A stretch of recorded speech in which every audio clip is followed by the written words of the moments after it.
ইউটিউবে ভিডিও দেখছিলাম তো হট করে একটা রেসিপি চলে আসলো, সেটা হচ্ছে চিড়ের পোলাও। তো দেখে তো ভীষণই লোভ লেগে গেল। আর আমি কোনোদিনও না চিড়ের পোলাও খাইনি।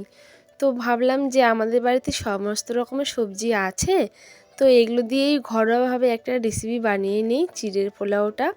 তো তার জন্য দেখো যেই কথা সেই কাজ, একদম শুরু করে দিলাম রেসিপি বানাতে। আর বড়মশাইকে ফোন করে বললাম যে আজকে রাত্রে চিড়ের পোলাও খাবো। বড়মশাই বললো ঠিক আছে, তোমার যেটা খুশি তুমি সেটাই বানাও, আমি ওটাই গিয়ে খাবো। তো এদিকে দেখো আমি সেদ্ধ করতে দিয়েছি সমস্ত রকমের সবজি। এইদিকে আবার বাদামগুলো একটু ভেজে নিব। তো ঘরে যা যা ছিল ওটা দিয়েই বানাচ্ছি। এতে অনেক কিছুই দেওয়া যায়, তবে আমার ঘরে যা থাকবে আমি সেটা দিয়েই বানাবো। তো তোমরাও কিন্তু এইভাবে বানিয়ে নিতে পারো।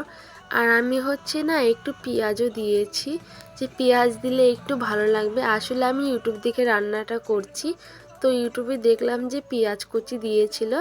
আর এদিকে দেখো কথা বলতে বলতে আমার সবজিগুলো সেদ্ধ করে নেওয়া হয়ে গেছে। তো এদিকে পেঁয়াজের পরে একটু ক্যাপসিকাম দিয়ে দিলাম, যেহেতু ক্যাপসিকামটা ছিল আমাদের ঘরে, তো তার জন্য ক্যাপসিকামটা দিয়ে দিলাম। তো এবার হচ্ছে সমস্ত রকম সবজিগুলো দিয়ে এবার নাড়াচাড়া করে একটু ভেজে নিব।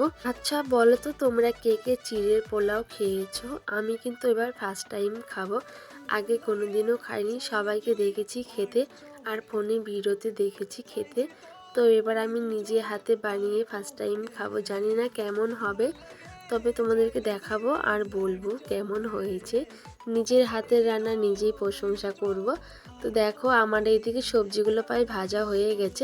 এইদিকে আমি চিড়েটা ধুয়ে ঝরা দিয়ে রেখেছিলাম।